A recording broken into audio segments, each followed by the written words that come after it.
Bonjour, bonjour. Encore une fois, bienvenue à toutes et à tous autour de ce webinaire qui est animé ici par Nawal Bendefa, à qui je vais laisser la parole dans un petit instant, sur le leadership au féminin. Je me permets, moi, de faire quelques petits mots d'introduction pour vous présenter le projet Eurlab. Voilà, vous avez aujourd'hui ici les personnes de l'équipe qui est présente. Donc, Nawal, que je vous présente maintenant, qui est experte d'animation d'atelier et qui va nous accompagner aussi dans Eurlab autour de ce webinaire, mais aussi lors du hackathon comme mentor. Et elle a une expertise sur la question du leadership au féminin. Raison pour laquelle, évidemment, nous l'avons invité sur cette thématique. Alors, Laurence Tenis, c'est moi, je suis responsable de ce projet. J'ai effectivement développé une expertise et stratégie RH et la question de diversité, équité et inclusion est évidemment abordée à travers différentes missions. Floriane, qui est avec nous, Floriane Grolot, qui est notre chargée de communication et chargée de communication autour de ce projet. Vous avez pu apprécier toutes les jolies présentations et communications sur LinkedIn et d'ailleurs ici les supports qu'elle nous aide à concocter.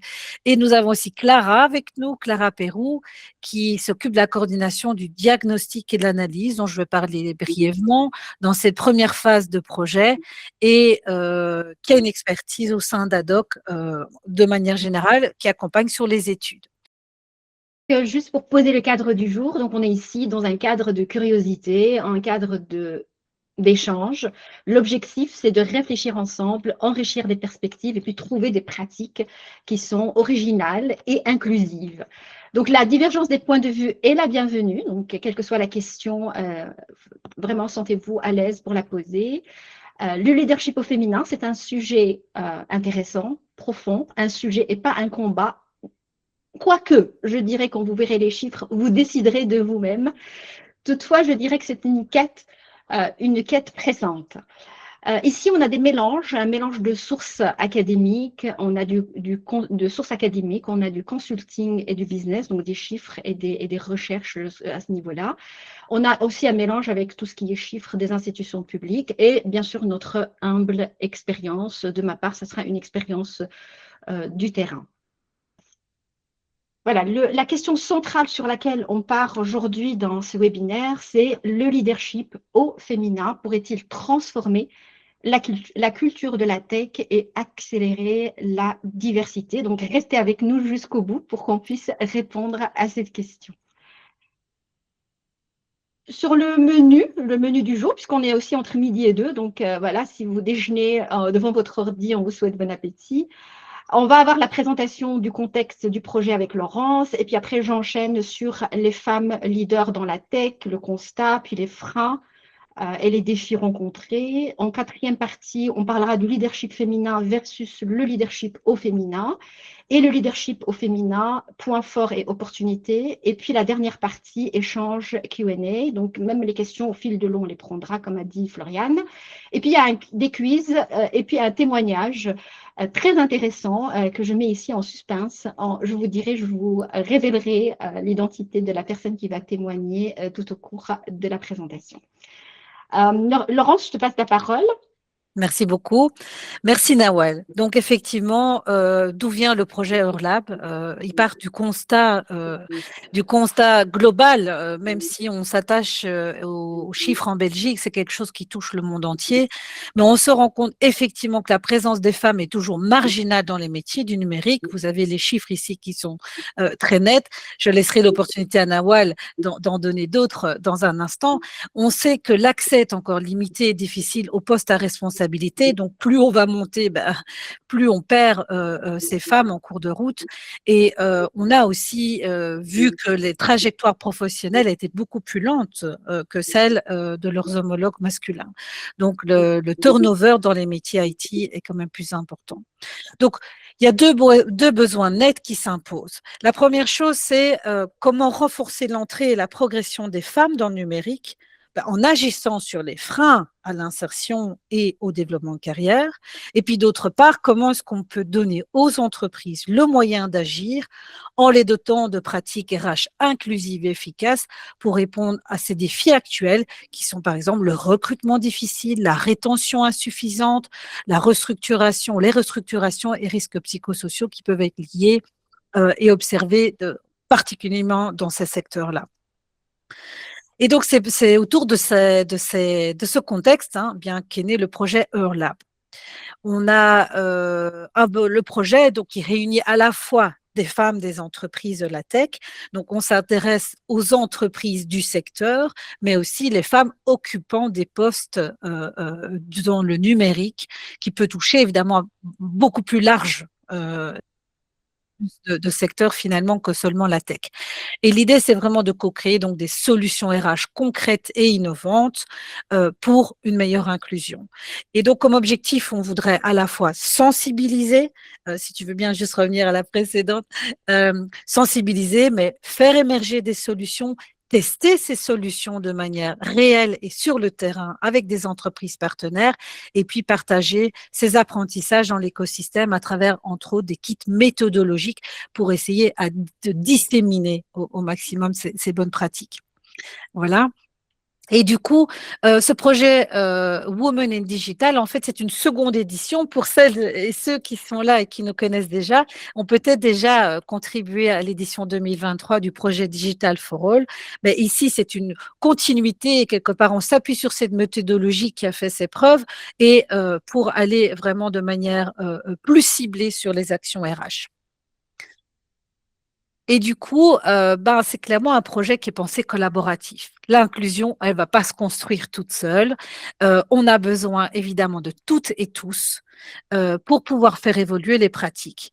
À la fois les personnes concernées directement, mais les collaborateurs, collaboratrices, managers de ces personnes, les autorités, les entreprises, les professionnels de services RH, les employeurs, que aussi les personnes qui font de la recherche autour de ces thématiques.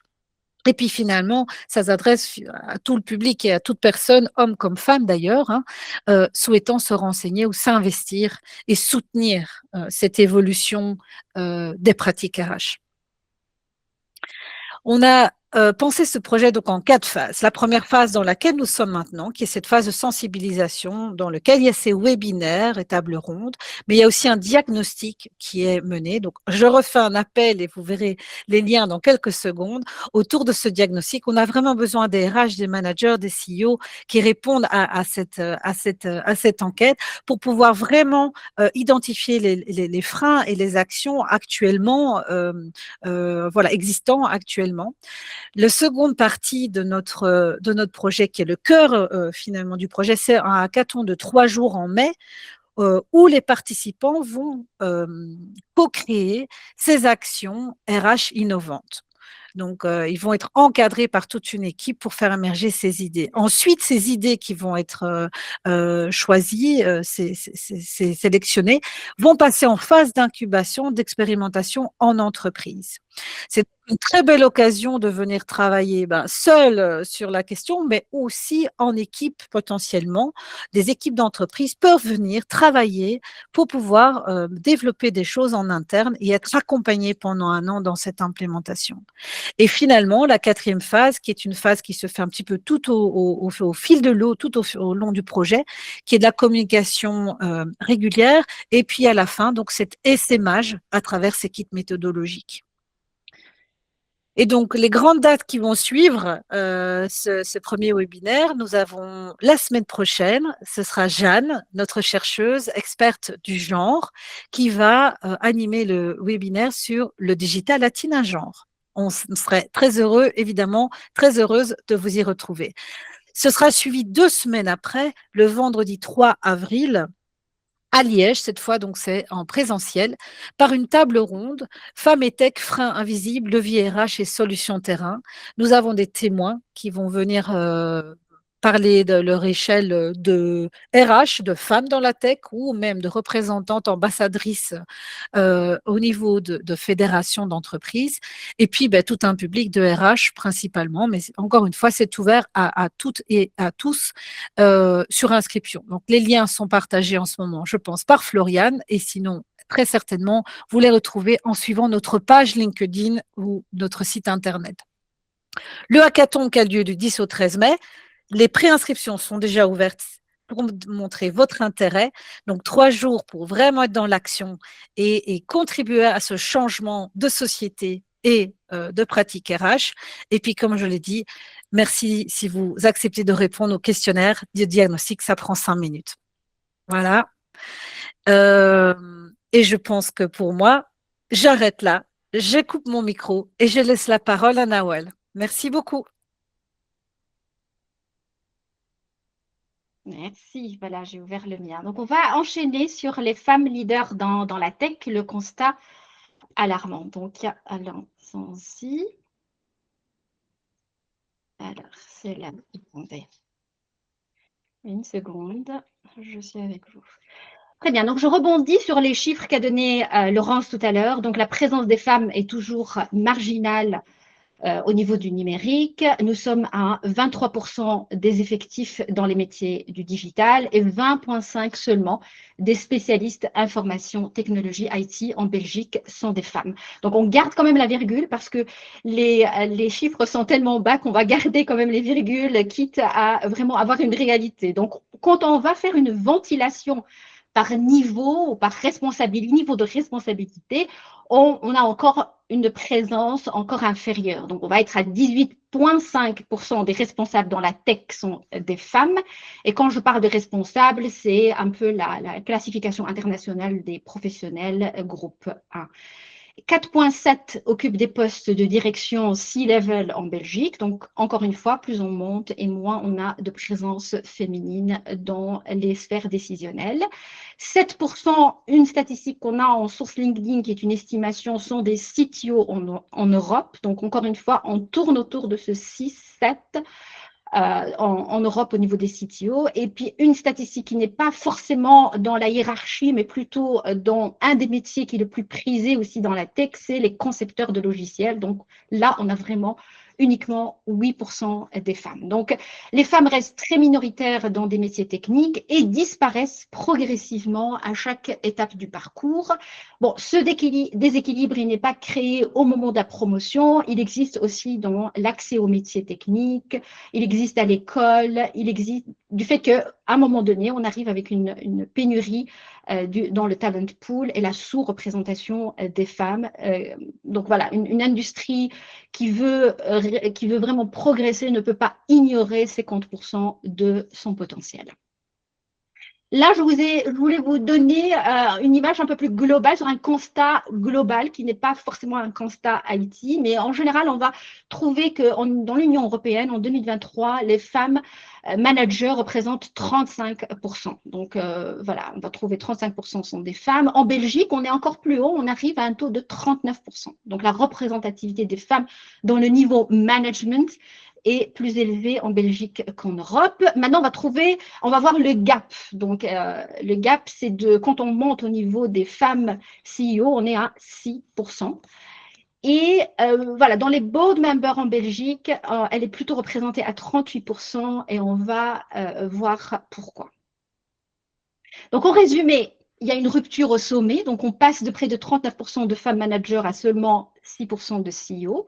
Les conseils d'administration, les femmes représentent 38%. Elles ont progressé rapidement grâce aux quotas qui ont été mis en place dans plusieurs pays européens. Mais ces mécanismes n'existent pas pour les postes exécutifs et pour les CEO. Donc, la question qui est posée, si les femmes sont représentées et sont présentes dans le management intermédiaire, et dans les conseils d'administration, pourquoi disparaissent-elles au moment d'accéder au poste exécutif? Encore une fois, restez avec moi jusqu'à ce qu'on puisse répondre à cette question et aussi donner des perspectives de transformation et pour l'avenir. Une petite comparaison, je fais une petite parenthèse pour aller en Inde, donc où les femmes sont représentées. Je dirais que l'Inde fait partie des pays avec la plus forte participation féminine dans l'IT. Et je trouve que jusqu'à présent, je dirais, ils sont les premiers. Si vous avez d'autres statistiques en tête pour d'autres pays, n'hésitez pas à partager aussi parce que pour le moment, j'ai fait un petit peu le tour. J'ai trouvé que l'Inde est à 32 à 36% de la workforce tech en Inde, ce sont des femmes, contre 26 à 27% aux États-Unis. On pourrait penser que les États-Unis avaient un taux supérieur, étant donné toute la propriété intellectuelle qu'ils ont, le cloud et toute la technologie qu'ils ont. Mais je dois dire que non, ils sont encore à 26-27%. Donc, mais comme dans beaucoup de pays, l'Inde va avoir le même phénomène, c'est-à-dire que 17% seulement qu'on va retrouver dans les postes de mid-management et 13% dans des postes de directeur, directrice, et 7% à peu près dans les postes exécutifs. Donc, on va dire que c'est encore une fois le même leaky pipeline qu'on a en Europe, malgré un accès beaucoup plus important au niveau de la workforce, malgré qu'il y a beaucoup plus de femmes tout au départ. Donc, pourquoi? On se pose la question aussi, ce comparatif nous permet de voir qu'est-ce qu'il en est aujourd'hui. Maintenant, pourquoi? Pourquoi on souhaite avoir plus de femmes dans l'ICT et quelle est la stratégie de l'Europe? Alors, l'Europe répond, hein, ce sont des sources de la stratégie digitale d'Europe. Elle dit, nous avons besoin d'une compétitivité. Si l'Europe atteint 45% de femmes dans les métiers ICT d'ici 2027, donc d'ici hier, je vais dire 2027, ça tape déjà à notre porte, le PIB européen pourrait augmenter de 260 à 600 milliards d'euros. Donc, on est en train de parler de 2 fois plus. 2,3, hein, parce qu'on adore les virgules, on va les garder. Donc, et 2027, c'est pas tellement loin. Hein. Je dis, c'est hier déjà, 2027. L'égalité des opportunités. Donc, on veut que chaque personne en Europe puisse s'épanouir dans le monde numérique, indépendamment de son genre ou de son parcours. Donc, on ne puisse pas avoir de limites par rapport à cet accès. Et puis, c'est un train à vitesse exponentielle. Donc, je trouve ça dommage que les femmes restent sur le quai et ne soient pas dans la locomotive. Main-d'œuvre hautement qualifiée. Donc, l'Europe fait face à une pénurie stratégique de talents numériques. L'objectif de la décennie numérique, c'est de passer de 10,3 millions de professionnels ICT à 20 millions. Donc, encore une fois, hier, hein, 2030, ça va taper à notre porte et on doit avoir presque doublé le nombre de professionnels dans le numérique parce que le numérique se développe beaucoup plus que le potentiel humain, je dirais, en ce moment. Diversité, on a besoin des équipes plus diversifiées, plus équilibrées, qui produisent des technologies plus innovantes, plus équitables et plus inclusives. Et pour donner quelques exemples de ça, donc juste encore une fois, par comparaison, propriété intellectuelle, tout ce qui est licence, logiciel, brevet technologique, cloud. Dans la classification, on a d'abord les US, puis la Chine, le Japon, la Corée du Sud et l'Europe. Donc, encore une fois, c'est pour ça que le potentiel de développement est aujourd'hui très, très intéressant pour aussi le développement et la présence des femmes. D'exemples de plateformes vraiment créées par des femmes pour les femmes. Et ça, c'est vraiment un tout petit échantillon. Je pourrais vous en présenter des centaines. Il y a Clou, qui est une app pour le suivi du cycle menstruel, qui est créée par Ida Tin, une Danoise. Il y a Peanut, fondée par Michelle Kennedy du Royaume-Uni. Connecter les femmes selon leur étape dans leur cycle de vie, grossesse, maternité, ménopause. Il y a aussi le Bumble, c'est une app qui permet une application de rencontre où les femmes initient la conversation, donc pour plus de sécurité. Fondatrice, c'est Whitney Wolf, qui est une ex de Tinder. Starling Bank, qui est fondée par Anne Boden, une galloise, qui est une banque 100% mobile. Donc, on voit ici que les femmes ne sont pas seulement des utilisatrices de la technologie, mais elles peuvent redéfinir les systèmes économiques et y ajouter une boussole de sens, une boussole morale et une boussole d'utilisation qui leur est spécifique, je dirais. Donc, bien sûr, il y a dans l'historique, je pense, venez la semaine prochaine, il y a encore plein d'informations qui sont données sur l'histoire des femmes dans l'IT. Passons aux freins. Donc, quels sont les freins et les défis qui sont rencontrés par les femmes? Avant de passer à ça, est-ce que Floriane, on a des questions? Tu veux que je regarde? Oui, justement, il y a une question qui vient d'être mise dans le chat de Isa qui demande si ces chiffres pour les postes nécessaires tiennent-ils en compte de l'intelligence artificielle? Tout change très vite. Les chiffres qu'on a présentés à l'Union européenne, je ne vois pas quels chiffres exactement. Peut-être qu'on aura une petite… Oui, si Isa, vous pouvez préciser dans le chat si on répondra à la question tout à l'heure, si ça vous convient. D'accord, donc, alors je ne sais pas si les chiffres tiennent. Certainement, moi, je trouve que les chiffres qu'on a présentés de la Commission européenne qui évalue le potentiel des postes et du PIB, je pense qu'ils doivent avoir inclus dans la recherche l'évolution de l'IA. Mais à rechercher, hein. Je dirais que je ne peux pas être affirmative, mais j'irais bien approfondir. Et d'autres questions que tu vois pour moi, Floriane, ou je continue? Ah oui, alors, Isa vient de préciser, oui, les chiffres des postes nécessaires. On a beaucoup de pertes prévues. Ouais. Merci. Ah oui, exact. Et sinon, il n'y avait pas d'autres questions. D'accord, on avance alors.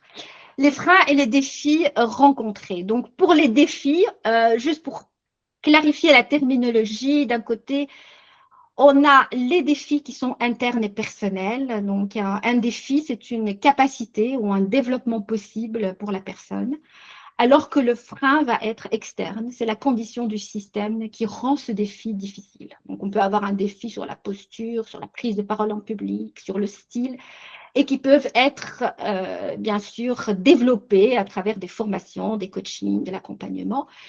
Mais alors, les freins vont être plus externes, vont être plus structurels et organisationnels, aussi culturels et institutionnels.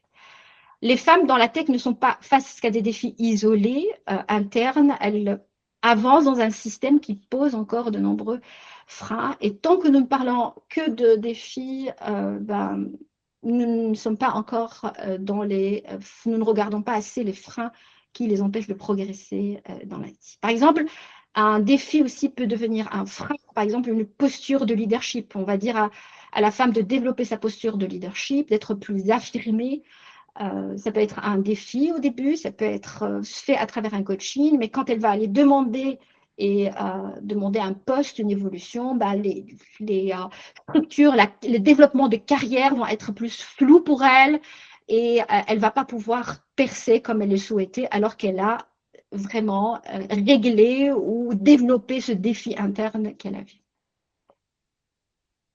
Alors, c'est une slide dans laquelle j'ai repéré un peu les 4 structures de freins. On ne va pas aller dans le détail, mais on va survoler parce que j'aime bien aussi donner une image globale. Sur les freins structurels que nous avons aujourd'hui, on a un faible pipeline dès les études. Hein. Donc, encore une fois, sur les pipelines des études et tout ce qui est l'approfondissement de cette question, vous pouvez aussi nous rejoindre la semaine prochaine, qu'il y aura plus d'informations à ce sujet-là. Moi, je vais plus aller dans le leadership et développer les attitudes et les perceptions, les compétences, attitudes et perceptions. Il y a l'équipe pipeline, on l'a vu dans les chiffres, à partir du moment où voilà, on commence à 20, 17, puis 6, donc on a déjà l'équipe pipeline, il est assez clair. Sous-représentation au poste de décisionnel, ça on l'a vu dans les chiffres, et l'accès inégal aux missions à forte visibilité. Ça, dans mes programmes d'accompagnement et de coaching, souvent j'entendais oui, mais on ne m'a pas donné cette mission parce qu'elle est très technique. On ne m'a pas donné cette mission parce qu'on m'a dit, ou ce projet, parce qu'on m'a dit que les stakeholders étaient très difficiles, que je n'allais pas pouvoir les gérer. Donc, voilà. Ça, c'est aussi quelque chose à prendre en considération par rapport au fait qu'on ne donne mais on ne donne pas assez de missions à forte visibilité aux femmes, surtout quand il y a une composante technique. Dans les freins organisationnels, donc on est plutôt dans les processus, dans les règles du jeu, qui est embauché, qui est promu. Le processus de recrutement est un frein et une opportunité en même temps. Le sponsoring informel, donc souvent dans la tech, on va avoir des idées géniales, mais peut-être qu'on ne peut pas les développer avec son N+1. Donc, souvent, dans les programmes d'accompagnement, on va me demander, oui, mais moi, je veux aller vers mon N+2, mon N+3, moi, je vais être sponsorisé pour que mon idée, mon projet soit pris en considération dans l'entreprise. Et ça reste un peu flou, donc c'est très informel, ça dépend de la culture d'entreprise. Mais souvent, j'entends les femmes me dire, oui, mais Nawal, pour moi, ça, c'est de la politique. Alors que, au fait, pour son collègue masculin, c'est plutôt une recherche de sponsorship. Évolution du potentiel est biaisée par le modèle dominant. Si le modèle dominant est masculin, c'est ça qui constitue la mesure. Donc, comment est ce modèle masculin et comment la femme peut s'identifier alors qu'elle a déjà très peu de rôle modèle, sinon pas de rôle modèle pour son développement. Une culture de présentéisme et de overload. La culture IT est connue pour ce overload, pour les astreintes, pour les changements rapides. On appelle ça des salves de changement et aussi une tendance au présentéisme. Donc, ce qu'on appelle parfois les défis individuels, ben, sont souvent aussi des réponses à des freins structurels et organisationnels. Sur la partie culturelle, bah, ça, c'est le modèle de spécialisation globale. Les hommes sont dans la technique, les femmes sont dans l'humain, dans l'accompagnement. Je me rappelle que quand j'ai eu mon premier travail en tant que product manager chez Fiat Alfa Romeo, eh ben, j'étais dans le codir, mais à chaque fois, on me disait, oui, mais toi, tu ne comprends pas la voiture. Alors, un jour, j'ai dit à mon responsable technique, le responsable technique de l'entreprise, je veux que tu mobilises un week-end, je veux comprendre la voiture. On va démonter une voiture, on va comprendre tous les aspects. Alors, mon rôle, c'était du marketing, c'était de mettre en relation les ingénieurs avec, effectivement, les vendeurs et les concessionnaires. Mais toujours, même si j'ai fait cette formation, même si j'ai développé le vocabulaire, à chaque fois dans le ah oui, mais toi, tu ne comprends pas la technique. Donc, ça, c'est des modèles de spécialisation culturelle et c'est des clichés qu'on porte. Il y a le modèle de leadership. Comment le modèle de leadership a été défini et comment le leadership déjà a été… oui, qu'est-ce que le leader? Souvent, on va trouver le leader, on va trouver des métaphores masculines, on va trouver le commandant, on va trouver le pilote, le général. Ce n'est que dernièrement, je dirais dans les 10 dernières années, qu'on commence à chercher des métaphores beaucoup plus inclusives. Hein. On va trouver la stratégie du bambou, le leader bambou, avec cette notion d'approfondir les racines et d'aller vers le haut, voilà, avec l'équipe. On va trouver d'autres métaphores auxquelles les femmes peuvent s'identifier. Et c'est là où on va rester aujourd'hui, donc dans le modèle de leadership ensemble. Donc, ascension classique, oui, il y a une ascension classique encore dans certaines entreprises où il faut de l'ancienneté pour accéder à des postes de leadership. Il y a aussi des stéréotypes qui sont inconscients et puis une charge mentale invisible sur la femme. Elle rejoint un peu les freins sociétaux, donc répartition inégale des responsabilités familiales. Donc, la femme a une charge mentale qui est forte, logistique des enfants, école, etc. Et qu'elle doit être dans la tech, elle est dans une culture de présentéisme et de fort changement et une demande d'adaptabilité et de flexibilité qui est très forte. Manque de rôle modèle, ça oui, on l'a, c'est clair dans les chiffres. Et puis une dissuasion familiale scolaire à la base, on dit à la fille, bon voilà, elle ne va pas faire la technologie, la tech et tout ça, rester derrière un ordinateur toute ta vie, c'est pas bon pour ta carrière, ça n'a aucun sens. Donc, après avoir partagé avec vous tous les freins, je vous invite vraiment à un quiz. Enfin, ce n'est pas réellement un quiz, c'est je dirais, c'est un inventaire de qu'est-ce que vous avez. Alors oui, je la laisse comme ça, vous pouvez la voir. Donc, qu'est-ce que vous avez rencontré comme frein dans votre carrière? Donc, merci Floriane, elle nous met donc la question, dans votre parcours professionnel, quels freins avez-vous le plus rencontré ou observé dans votre carrière?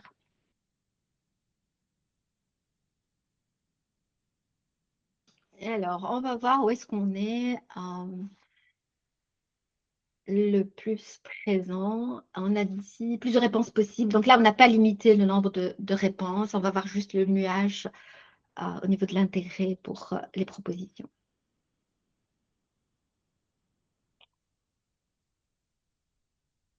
Floriane, je te laisse me dire quel est le... Peut-être qu'il y a eu du changement après, mais je vois bien que c'était d'abord manque de rôle modèle, toujours. Tout à fait, oui. 10 personnes ont mis manque de rôle modèle ou de mentorat. Ensuite, on a le modèle de leadership dominant, très hiérarchique ou Oui. autoritaire. Et puis ensuite, ex aequo avec 8 votes, stéréotypes ou biais dans l'évolution du potentiel et difficultés à concilier responsabilité professionnelle et personnelle. Ouais. Donc oui, le manque de rôle modèle, ça, c'était reporté dans les sessions d'accompagnement. Je suis souvent confrontée à « et comment font les autres voilà. Mais non, les autres, il n'y a que des hommes autour de moi, donc je n'ai pas de rôle modèle. Je ne sais pas comment moi, je pourrais faire pour développer ma carrière dans ce secteur. Mais ça, c'est aussi vrai pour les hommes que pour les femmes. Donc, j'ai entendu un petit bip. Oui, c'est pour te dire que quelqu'un avait mis un commentaire de la part de Cagnès. J'ai vu récemment un concept intéressant autour du besoin de sponsorship, pousser les personnes à dépasser leurs limites et à les mettre sur le bon tremplin, plus que du besoin de mentorship. Expliquer aux femmes comment elles devraient mieux faire. Oui, comment elles devraient mieux faire le sponsorship, c'est ça? Oui. Alors, ça, c'est le mentorship. Et le sponsorship, c'est pousser des personnes à dépasser leurs limites et à les mettre sur les bons tremplins. Ouais.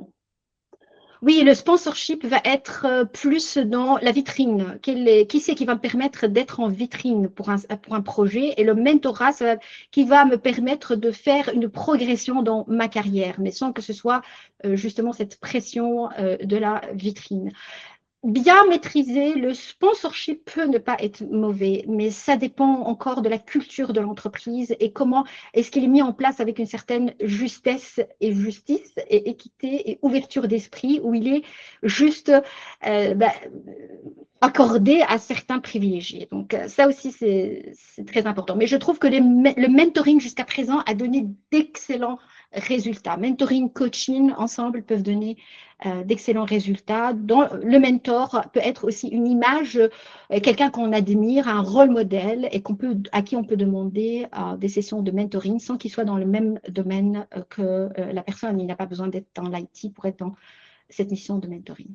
Merci pour le partage. Donc, je passe au point numéro 4. Donc, le cœur du sujet, leadership féminin, leadership versus leadership au féminin, donc les définitions. Et là, avant de vous donner des indications, avant de vous influencer, je vais vous demander quelles sont vos perceptions. Donc, il y a lors d'un autre quiz, ou je dirais un inventaire de vos perceptions. Donc, je vous pose la question, voilà, parmi les perceptions suivantes, lesquelles sont les plus associées aux femmes?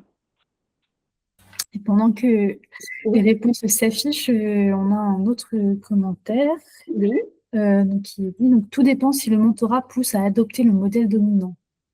Voilà, exactement. Pour le mentorat et le sponsorship, effectivement, quand il n'y a pas un mentorat voilà, dans la parité, quand vous êtes obligé de prendre des mentors qui sont dans un autre style que vous, effectivement, ça peut créer une demande supplémentaire sur la femme de devoir ajuster à un modèle qui n'est pas forcément aligné à ses points forts et à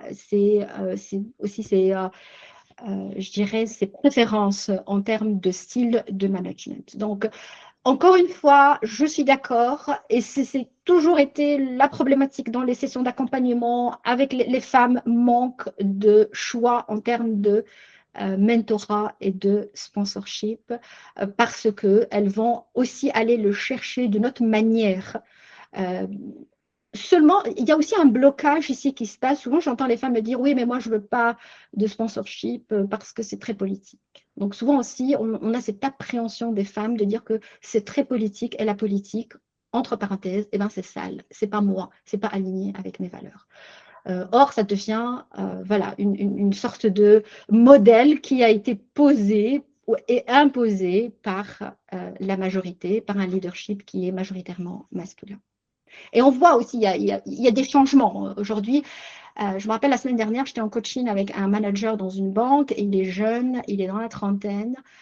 Il a des personnes plus seniors que lui dans son équipe. Et la première chose qu'il a fait, donc c'est je dirais un parcours de combattant, il s'est attaqué à la réconciliation l'alignement des salaires. Donc, il a trouvé 15 à 20% de différence entre les salaires hommes-femmes dans son équipe, à compétences égales et même à compétences et expérience supérieure pour les femmes.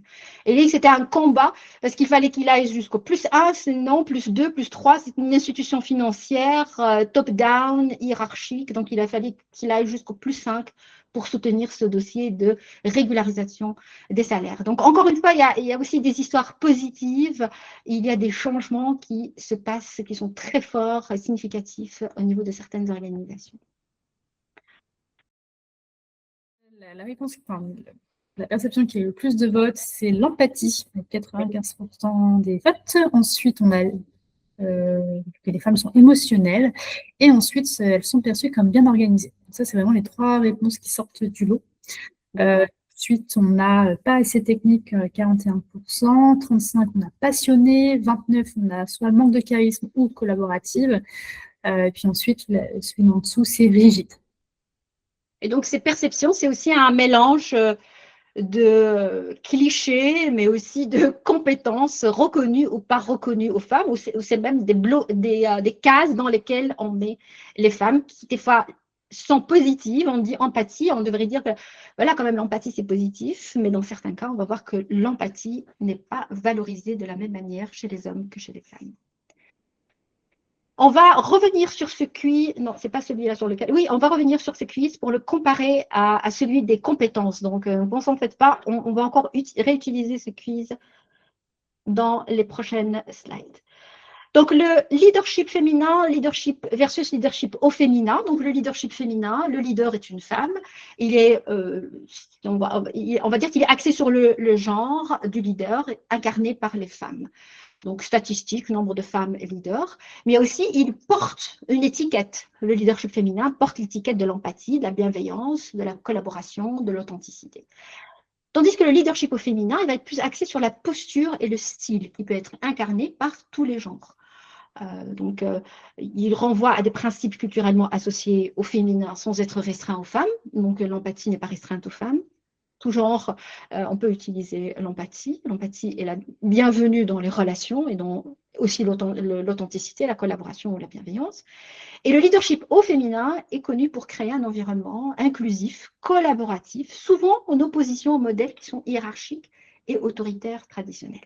Donc, en résumé, le leadership féminin parle de qui dirige, donc les femmes, tandis que le leadership au féminin parle de comment on dirige, donc une approche humaine et collaborative, par exemple, et c'est indépendamment du genre.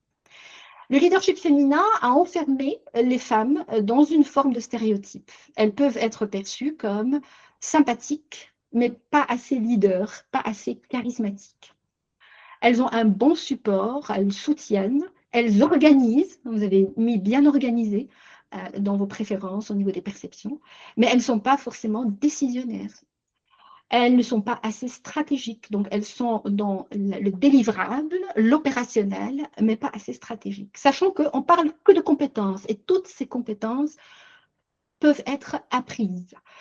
L'humain, mais pas la technique. Donc souvent on va dire, oui, elle est dans l'humain, l'empathie. Vous avez marqué l'empathie comme perception numéro 1, mais pas assez technique. Voilà. Vous avez même aussi révélé pas assez technique comme 4e choix au niveau du choix des perceptions. Donc, le leadership féminin ou au féminin, les deux, parce qu'ils n'ont pas été forcément distingués dans la littérature, ils ont subi cette polémique. C'est un mythe, c'est une manière de contourner les problèmes de diversité et inclusion. Et c'est un échec, ça ne veut rien dire. Pourquoi? Parce qu'on attend des femmes qu'elles deviennent meilleures leaders pour s'adapter à un système pensé pour les hommes. On revient à ce sponsorship, mentorat, à tous ces systèmes qui ont été définis, même le mot leader a été défini selon des principes et des perceptions masculines. Donc, on fait porter aux femmes la responsabilité de manquer de compétences ou d'attitudes plutôt que de questionner l'environnement professionnel lui-même. On a eu des programmes de leadership féminin dans les entreprises pour faire évoluer les femmes, les encourager. J'ai participé en tant que coach et, et responsable de développement. J'ai été dans ces programmes de leadership féminin. Il y en a un, je me rappelle, à la BNP. C'était un chouette programme où il y avait des accompagnements en groupe, de l'accompagnement individuel, il y avait du travail sur l'intelligence émotionnelle et qui a été mis en place pour une fois. Il y a eu un succès extraordinaire et après, on pouvait mesurer. Il y avait un mesurable qui est, après ce programme, combien de femmes ont évolué dans leur carrière et ils ont trouvé effectivement qu'ils ont doublé le niveau de présence des femmes dans le management après ce programme. Et tout de suite après, les hommes ont dit pourquoi que les femmes dans ce programme? Alors l'année d'après, on a offert ce programme aussi bien aux hommes qu'aux femmes. Et je trouve ça bien. Dans l'ensemble, je trouve que ces incubateurs sont excellents. Ils peuvent être très riches aussi quand ils sont conçus dans la mixité. Parce que souvent, on va mettre une femme dans un incubateur femme-femme. Après, quand elle sort, elle doit aussi confronter un monde de mixité. Pourquoi pas créer ce monde de mixité déjà dans l'incubateur? Donc, comme j'ai dit, encore, on revient vers ça. Il y a des programmes, il y a des expériences positives qui se déroulent dans des entreprises qui prennent la peine justement de créer et d'être créatif et d'être vraiment de se soucier de cet élément d'accès des femmes au leadership. Alors, bien sûr, le leadership féminin au féminin, il n'a pas échappé au problème des double bind et du backlash. Donc, pour rappel, le double bind, c'est être pénalisé quoi qu'on fasse. Donc, les femmes sont pénalisées quoi qu'elles fassent, car les attentes liées au leadership et celles liées au genre féminin sont contradictoires. Donc, si une femme est assertive, bon, elle est jugée comme agressive. Si elle est chaleureuse et collaborative, sa compétence est mise en doute. Donc, on dit qu'elle n'est pas assez leader. Le backlash, quant à lui, c'est un peu la réaction. C'est une réaction négative qui se produit lorsqu'une femme transgresse les normes de genre attendues, donc les perceptions qu'on lui attribue. C'est ces perceptions-là que vous avez choisies tout à l'heure. Donc, quand une femme adopte des comportements associés au pouvoir ou à l'autorité, elle peut subir une sanction sociale implicite, elle peut ne pas être promue, elle peut ne pas être embauchée. Une femme négocie fortement, elle est jugée désagréable. Une femme qui s'impose en réunion, elle est jugée agressive. Et une femme affirme sa vision stratégique, elle peut être jugée comme arrogante. Encore une fois, tout ça, ce sont des perceptions, mais qui sont aussi qui peuvent influencer les décisions de promotion, les décisions d'accès au poste décisionnel. Et encore une fois, je ne généralise pas, il y a des cas positifs. Aujourd'hui, on parle des défis pour être au courant de ce qui se passe de manière globale. Donc, le leadership est souvent associé à l'assurance, à la vision et au charisme. Et le backlash peut se traduire par, oui, bon voilà, il y a moins de sympathie, il y a moins d'évaluation positive, il y a moins de promotion pour les femmes. Donc, les travaux de Hellman sur le backlash, ils ont montré que le problème n'est pas seulement l'accès au leadership, mais aussi la perception sociale du pouvoir chez la femme. On veut que la femme ait un pouvoir beaucoup plus doux, beaucoup plus modéré. Avant de passer au 5e point, donc le leadership au féminin, points forts et opportunités, peut-être voir aussi la chatbox s'il y a des choses qui nous intéressent. Alors, il n'y a pas eu vraiment de questions. Il y a quelqu'un qui te dit que ça fait plaisir de te voir et de t'écouter, Nawal. Merci. Et puis, non, sinon, il n'y a pas d'autres questions. D'accord. Alors, parlons des compétences. Allons encore une fois, avant d'en parler, je vous invite à faire l'inventaire des compétences qui sont associées aux femmes. Et donc ça, ce serait intéressant pour nous après, par la suite, c'est de faire un comparatif entre les perceptions et les compétences. Et ça, je pense que c'est un shift très intéressant. Durant les sessions de coaching et d'accompagnement que j'ai dans le cadre du leadership. Et sachant que, je vous dis, je coach aussi bien et j'accompagne aussi bien les hommes que les femmes, la question du syndrome de l'imposteur est posée par les deux. Hein. C'est juste que peut-être on va la poser, la femme va la poser différemment hein, par rapport à son homologue masculin. Donc, elle va plutôt dire j'ai le syndrome de l'imposteur en affirmant que le syndrome de l'imposteur est présent, alors que de l'autre côté, on va voir plutôt une question sur la compétence. Je veux apprendre à avoir une vision stratégique, être beaucoup plus analytique, stratégique, alors que de l'autre côté, on va dire oui, j'ai le syndrome de l'imposteur parce que je ne sais pas être stratégique. Être stratégique, c'est aussi une compétence qui s'apprend.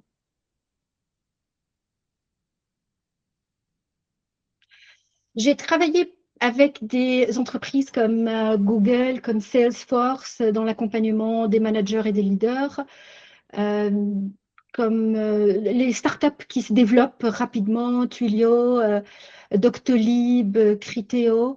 Donc, souvent, ces questions sont… moi, je ne percevais pas la différence entre hommes-femmes par rapport à leurs besoins en développement.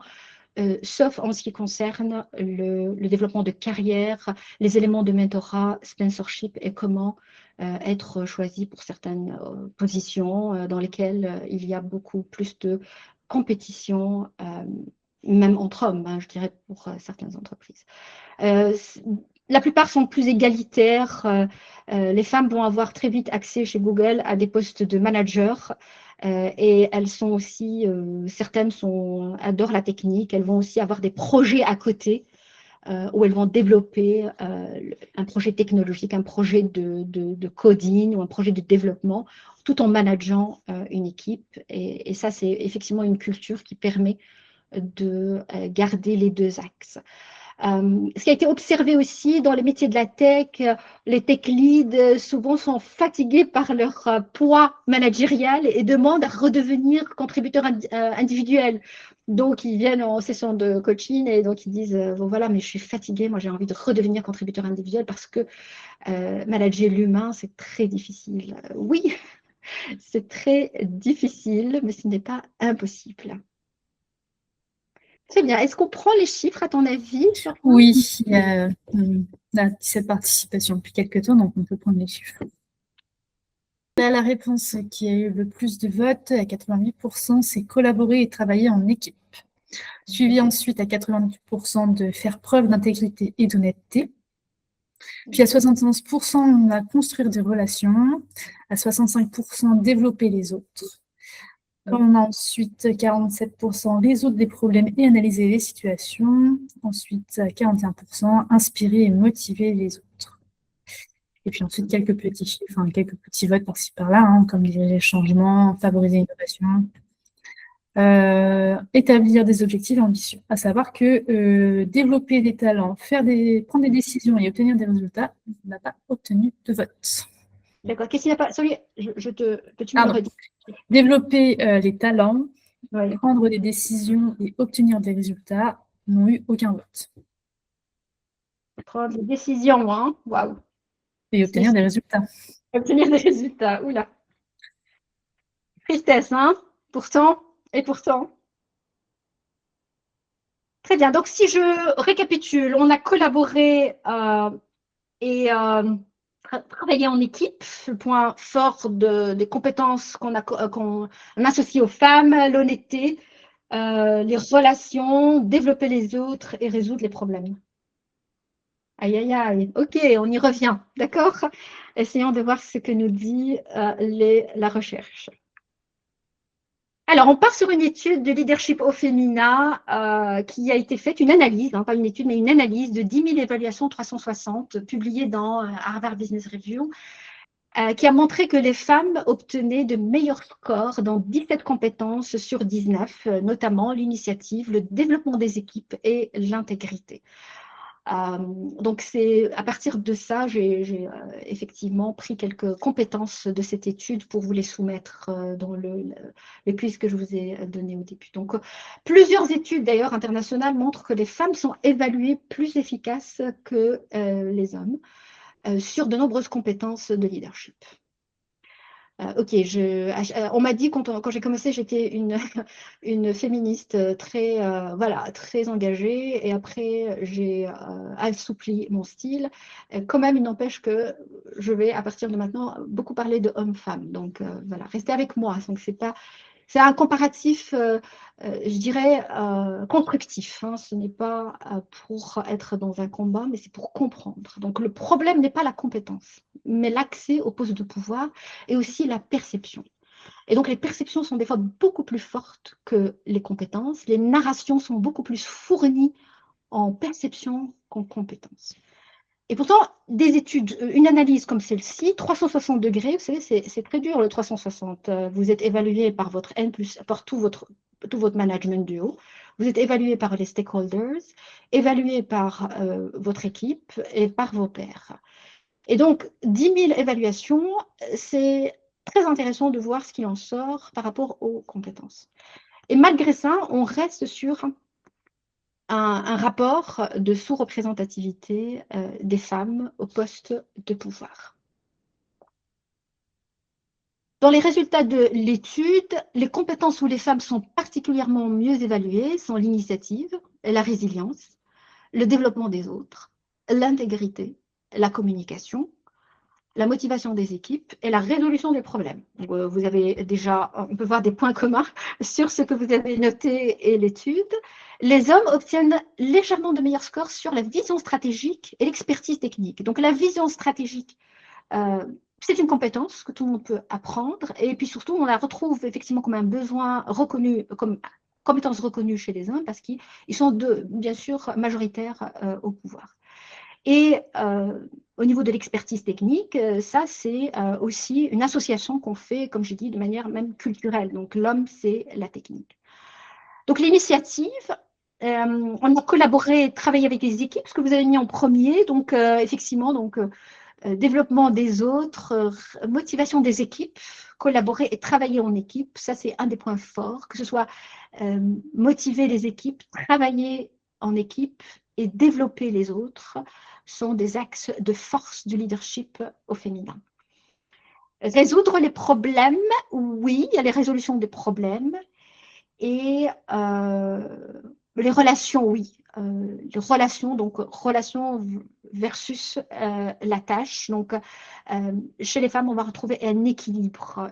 Elles sont dans la relation et dans l'impact de leurs décisions sur l'humain. Cette vision inclusive qui va aller dans le sens et le pourquoi, le deep why, pourquoi on fait ça, sont très présents dans les styles de leadership féminin. Et tout est compétence, et toute compétence, bien sûr, s'apprend, et je dirais à égalité, hommes et femmes dans les modèles, dans les sessions d'accompagnement et de coaching sont demandeurs de compétences et vont aller directement dire voilà, je veux ça, je veux ça. Avec les femmes, je vais plus rester sur la perception et le mindset. Une fois on change le mindset, une fois le mindset est sur le côté évolutif, je peux apprendre cette compétence. Les femmes foncent, elles vont droit au but, elles vont aller développer les équipes, elles vont prendre les choses en main.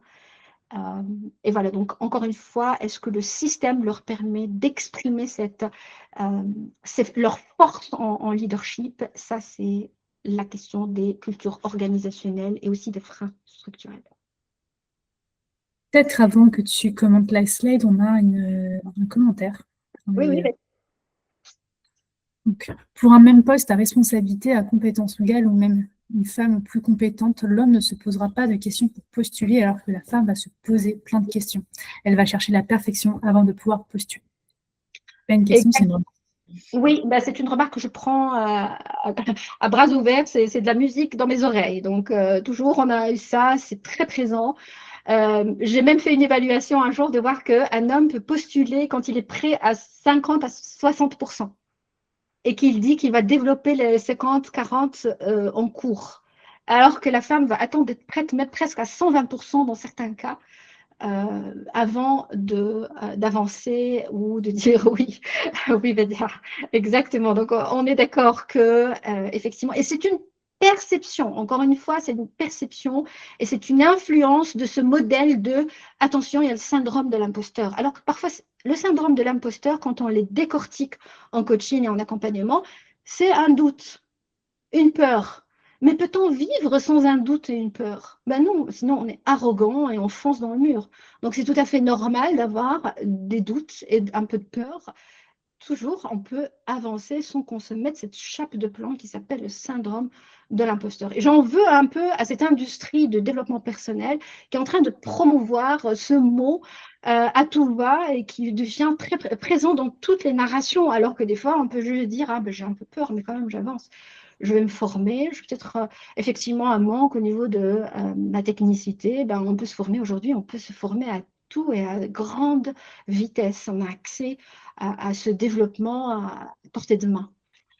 Alors, allons vers les résultats du quiz. Donc, perception d'un côté, on a les perceptions, elle est émotionnelle, empathique et bien organisée. Vous voyez, donc c'est assez… Mais je dois dire que je vous ai présenté des billets, vous n'étiez que dans les billets par rapport à ça, je vous ai limité, je vous ai donné la terminologie, je vous ai enfermé dans un certain modèle pour que vous puissiez répondre en fonction du modèle que je vous donne.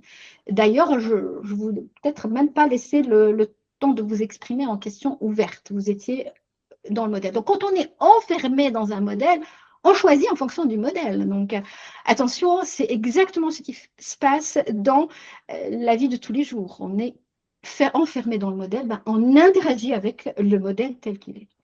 Alors que, voilà, dans les compétences, vous avez mis en avant collaborer, travailler en équipe. C'est une qualité extraordinaire, surtout aujourd'hui. Les jeunes, la génération des jeunes sont très demandeurs de collaboration et de travail en équipe.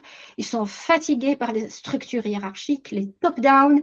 Tout ce qu'ils veulent, c'est ça, c'est un esprit collaboratif et c'est le travail en équipe. Faire preuve d'intégrité et d'honnêteté, boussole sociale, boussole, je dirais, des valeurs. Boussole morale, attention, on est devant l'IA et cette boussole morale va être de plus en plus importante. Donc, regardez qu'on va de l'émotionnel, empathie bien organisée. Quand je dis passionné, c'est le deuxième, celle d'en bas. Floriane, comment je les lis? C'est les trois. C'est d'abord émotionnel. Oui, alors, du coup, c'est empathique, émotionnel, bien organisé. Ensuite, pas assez technique et passionné. Ça, c'est les résultats dans l'ordre qui ont le plus de D'accord. Et donc, de l'autre côté, on a collaborer, travailler en équipe, faire preuve d'intégrité et d'honnêteté, construire des relations, aussi une compétence qui est très prisée dans le leadership. Développer les autres, comment peut un leader être juste présent en lui, sans développer, sans transformer et développer son équipe, résoudre les problèmes et analyser les situations, inspirer et motiver les autres. Donc, faisons attention, ça c'est vraiment cette comparaison, c'est pour vous dire attention à ne pas s'embarquer dans un modèle. Quand on dit une femme est émotionnelle, attention, c'est perçu négatif. C'est pas, elle est empathique, elle est émotionnelle, donc elle perçoit les émotions des autres. Non, émotionnelle, c'est négatif. Empathique, c'est négatif, mais c'est une perception, c'est pas une réalité. Empathique, et aujourd'hui, dans les top 5 des compétences qu'on demande aux leaders. La question pour les leaders ici, et les managers et tout le monde, c'est comment équilibrer l'empathie avec la performance. Comment équilibrer l'empathie avec des feedbacks constructifs. Comment être dans l'empathie et la sécurité psychologique, sans brimer les gens, mais sans pour autant être que dans l'empathie, sans pousser les gens à se développer, sans pousser les équipes à se développer. Donc, tout est une question d'équilibre en leadership et de contexte. Est-ce qu'il y a d'autres commentaires? Moi, j'aimerais bien s'il y a d'autres commentaires sur cette comparaison. Il y en a deux. Donc, le premier, le syndrome de l'imposteur, c'est le résultat de ce qu'on subit par le système. La femme n'est pas en doutant. Oui. Et le second, donc, le changement de mindset dans ce cas, et surtout pour les postes en interne, doit aussi passer par un changement dans la façon où le management, principalement masculin, évalue les potentiels. Savoir écouter des signaux chez les femmes qui sont différents des hommes pour leur donner confiance et les pousser sur des postes à responsabilité. Le chemin est long. Oui, tout à fait. Donc, je suis d'accord. Je juste régule le mot pousser. À chaque fois qu'on parle des femmes, on doit les pousser. Quand on parle des hommes, on va les promouvoir. Et donc, ça donne toujours l'impression que nous, on a besoin d'être poussés. Mais c'est juste une question de terminologie, c'est le narratif. Des fois, quand on change le narratif, on change le mindset des gens et on change l'atmosphère. Donc, le narratif, je voudrais qu'on dise oui, plus de promouvoir les femmes, leur donner l'accès, donner peut-être, promouvoir les femmes tout simplement, point, comme on fait pour tout le monde, promouvoir sur une base qui est aussi une base qui est transparente. Parce que souvent, les femmes vont venir en coaching, dire que ben, je ne sais pas comment. On m'a dit qu'il faut que je gère moi-même ma carrière et mon développement, mais je ne sais pas comment. Et quand je dis comment les autres font, ben, les autres sont des hommes. Donc, encore une fois, on tombe dans le loop du rôle modèle n'existe pas, féminin n'existe pas. Et je pense que les entreprises gagneraient à donner beaucoup de visibilité, même médiatique, aux femmes dans l'entreprise pour donner ce côté, pour être dans ce rôle modeling dont on a tant besoin chez les femmes. Donc, et surtout, je trouve que les femmes aussi s'organisent de manière extraordinaire. Il y a plein de groupes qui se créent pour soutenir, pour promouvoir, pour être dans le role modeling. Il y a des incubateurs qui sont intéressants, effectivement. Donc, voilà. Ouais. J'ai eu quelque chose sur les émotions, Floriane. Oui, alors déjà, la personne qui a mis le commentaire sur le mindset est complètement d'accord avec ce que tu as dit. Et ensuite, donc un autre commentaire, en parlant d'émotions, j'ai vu des hommes en venir aux mains en réunion, plus les questions d'ego permanentes. Oui. Oui, tout à fait. Donc, ça peut être très fort et on ne dit pas émotionnel. Donc, on dit juste qu'ils ont eu, je ne sais pas comment l'appeler. Qu'est-ce que tu donnerais comme mot, Laurence, à ça? Je sais pas, on va entendre des choses comme moi. Il a eu un petit coup de sang ou, Voilà, exactement. voilà. Ça a chauffé. Oui, c'est ça. Oui, peut-être que c'est de nouveau ça va être plus facilement excusé, Voilà. sans doute. Sanguin. Sanguin, ouais, Oui, c'est ça. Ouais, il a été un peu sanguin et voilà. oui. Et j'ai eu en coaching un jour un développeur qui est venu avec une joue rouge dans la session de coaching et même à travers l'écran, je pouvais voir, je me dis, mais ça va? Il me dit, ouais, non, mais c'est une gifle que m'a donnée mon boss. Et lui, il avait l'air d'être OK avec ça. Et moi, j'étais révoltée, mais moi, je peux pas, je dois être neutre dans ma session de coaching. Et donc, je regardais, je disais, mais qu'est-ce que ça vous fait émotionnellement? Oui, ça nous est arrivé. Un jour, il m'a balancé une agrafeuse. Moi aussi, j'ai un jour tapé dans l'ordinateur et je suis sortie. Et j'ai dit, waouh, ça peut aller. Oui, ça peut être violent. Parce que c'est des guerres d'ego et les développeurs sont aussi très alignés avec leur méthode. Ils disent ça va marcher, ça va marcher. Or, leur développement qui peuvent prendre une année, 18 mois, s'ils partent sur une erreur, ils perdent 12 mois, 18 mois et de développement et de coding. Et donc, du coup, je pense que les guéguerres entre eux sont... Donc, et surtout, si on raconte ça à des femmes, ben, elles n'ont certainement pas très envie d'aller là-dedans. C'est pour ça que le modèle de leadership n'est pas que pour les femmes, il est aussi pour les hommes, pour qu'ils puissent aussi se développer et s'épanouir, parce que c'est pas normal de se lever le matin et se dire qu'est-ce que je vais recevoir sur mon visage ou quelle est la bagarre que je vais avoir aujourd'hui en salle de réunion. Alors, on passe à la deuxième enquête, celle du Leadership Circle, qui a été faite en 2023. Donc, l'autre que je vous ai présenté tout à l'heure, c'est 2019 et ici, c'est 2023, sur 84 000 leaders avec 1,5 million de raters, donc de personnes qui ont fait les 360. Ça a été fait aux États-Unis et worldwide. Donc, on a aussi des entreprises basées aux États-Unis avec des filiales dans le monde. Et donc, ça a été pris en considération.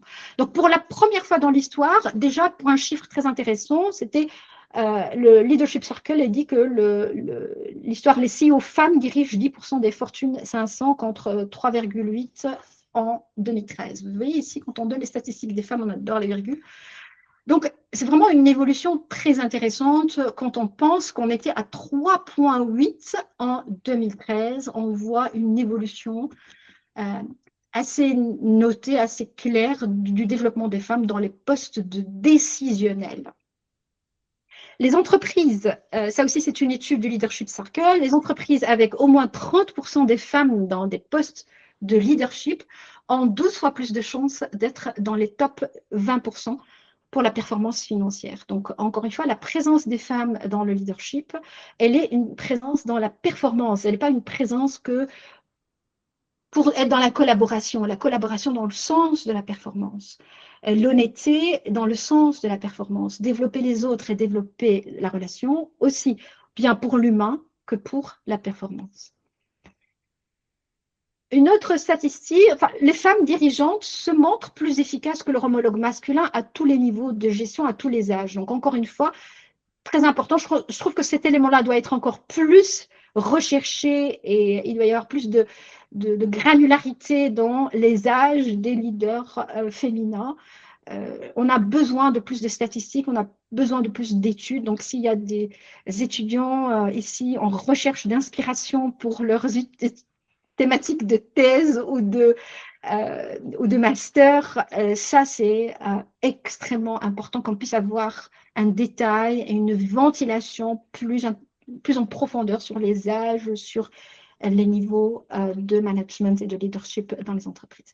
Donc, qu'est-ce qui fait que les femmes sont des leaders plus efficaces? Alors, le Leadership Circle va nous donner une perspective très intéressante au niveau des points forts du leadership au féminin. Et ils ont divisé les styles de leadership en deux catégories. Les creative leaders, qui sont beaucoup plus orientés vers le sens et les valeurs, et les reactive leaders, qui sont beaucoup plus dans les croyances et les suppositions. Donc, les creative leaders vont être beaucoup plus dans la connexion. On en va bien, donc connecter les relations. On l'a déjà vu comme étant compétence associée aux femmes. Self-awareness, la connaissance de soi, l'authenticité, la connaissance des systèmes, mais aussi l'analyse systémique. On n'isole pas les systèmes pour prendre des décisions. On ne prend pas de décisions à travers des égos, à travers notre ego, mais à travers l'interaction des systèmes. Et l'accomplissement, donc la performance, qu'ils appellent le achieving. Donc, les femmes scorent beaucoup plus haut que les hommes dans le creative leadership. Donc, elles sont plus des creative leaders. Elles sont beaucoup plus axées dans le sens et les valeurs. Comme je dis tout à l'heure, c'est le deep why, c'est pourquoi on fait ce qu'on fait et comment motiver les équipes et les embarquer à travers le sens, pas seulement à travers les chiffres. D'un autre côté, les femmes vont avoir un score bas dans les croyances et les suppositions, dans le reactive leadership, qui va être beaucoup plus conformiste. Donc, on va se conformer à un modèle, le modèle existant, on n'a qu'à le reproduire. Dans la protection des acquis, c'est là où il peut y avoir, il y a de l'ego. Et dans le controlling, donc c'est un leadership top-down. Donc, sur ce leadership-là, ces qualités-là, les femmes, elles scorent bas. Donc, encore une fois, on voit que les capacités et les préférences, je dirais, innées des femmes sont en ligne avec un leadership plus efficace, un leadership plus inclusif et qui produit de la performance. Alors, juste un petit passage par le leadership, les différents styles. Donc, vous voyez à droite de la slide le leadership transformationnel qui est plus dans la vision et le sens. Ça revient un peu au creative leadership qu'on vient de voir. Il est plus dans l'inspiration, la mobilisation, la gestion, l'innovation. C'est un leadership qui peut être extrêmement favorable au développement de la tech parce qu'il y a de l'inspiration et de l'innovation, il y a de la recherche de l'impact du développement, il y a une énergie collective aussi, l'intelligence collective.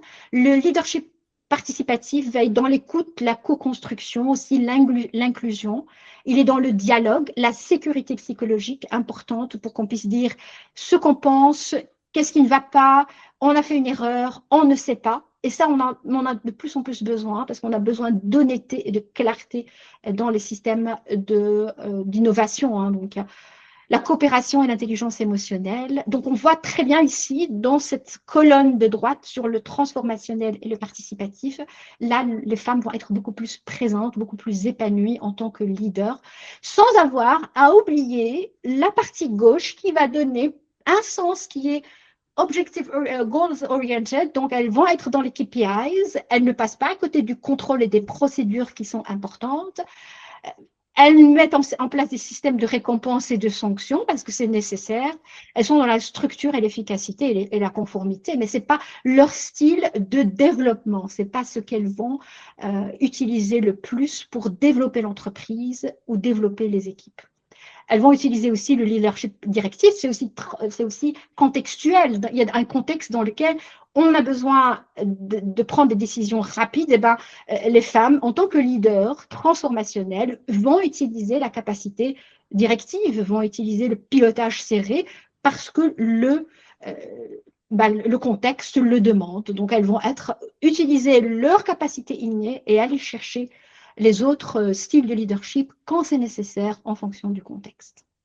Et ça, j'adore. J'adore qu'on puisse travailler, même si un jour, ce mot leadership au féminin, bon, vous comprenez que je suis un peu idéaliste, le leadership au féminin, le mot disparaît, qu'on sache que l'histoire marque que les femmes ont été fortement représentées dans leur nature, dans ce style de leadership. Donc, au modèle de gauche, on est d'accord, sont traditionnels et dominants dans certaines entreprises. Les modèles de droite sont plus prisés par tout le monde aujourd'hui, notamment par les jeunes. Alors, leadership au féminin, point fort et opportunité. Les femmes utilisent plus souvent le leadership transformationnel. On est d'accord, considéré comme le style le plus efficace aujourd'hui. Il y a de l'inspiration, du développement des collaborateurs, de la vision partagée et du empowerment. Et les entreprises avec plus de femmes leaders performent mieux. On a plein de statistiques qui prouvent. Il y a l'étude de McKinsey qui donne pas mal de chiffres. Je ne voulais pas vous embarquer dans tant de chiffres. Faites-moi confiance. Les entreprises avec plus de femmes leaders performent mieux. Je pense qu'on peut aussi le voir dans certains panels et dans certains métiers aussi où les femmes sont très présentes. Donc, on vient à le changement des normes de leadership. Donc, au lieu de demander aux femmes de s'adapter au leadership tel que défini par les normes masculines, on pourrait faire quoi? Donc, notre témoin d'honneur, Wilhelmine, va nous partager son expérience. Tu es avec nous? Oui, oui, Super. Merci beaucoup. Bonjour à toutes et à tous. Déjà, Bonjour. je voudrais dire merci beaucoup pour ce que vous faites. L'initiative en tant que telle, j'adore. Et je dirais bien à la fois très contente que ça existe et très triste parce que ça ne devrait pas exister. Donc voilà. Mais très chouette et merci beaucoup pour tout ce que tu as dit, Nawel et Laurence. Je dirais bien énormément de contenu. Et je pense que chaque slide mériterait 1 à 2 heures de discussion. Tellement il y a des choses à dire. Je vais essayer de faire court. Au lieu de demander aux femmes de s'adapter au leadership tel que défini par les normes masculines, on pourrait. Je me demandais, est-ce qu'il y a des hommes aujourd'hui dans ce webinaire déjà? Je ne sais pas tous les participants. Ah oui, Nicolas, cool. On a au moins notre Nicolas. On a un Nicolas, voilà. Déjà, je m'étais dit, donc, allez, cette session est très bien, mais je me dis, on est 97% de femmes. Donc, je me dis, ce discours, c'est à se demander, est-ce que c'est à nous, pour nous, ou est-ce qu'on devrait le dire justement à des hommes? Parce que je pense que comme on le dit, la société est faite pour les hommes, le leadership, voilà, il y a énormément d'hommes, mais c'est eux qui définissent les règles. Mais si on ne leur dit pas, on ne leur donne pas des idées, des conseils, question, est-ce que ça va changer? Et donc, je me dis, voilà, c'est une des premières choses. Je dirais que des sessions comme ceci, évidemment, il devrait avoir une égalité pour que justement ça puisse évoluer. Et maintenant, je te rejoins aussi au niveau du leadership. Moi, dans mon expérience, j'ai des femmes qui sont là pour aider à promouvoir la jeunesse, la compétence surtout, parce que des fois, je me dirais, voilà, on discute beaucoup du leadership féminin. Je suis pour, hein, c'est pas ça clairement, mais je me dis aussi la compétence.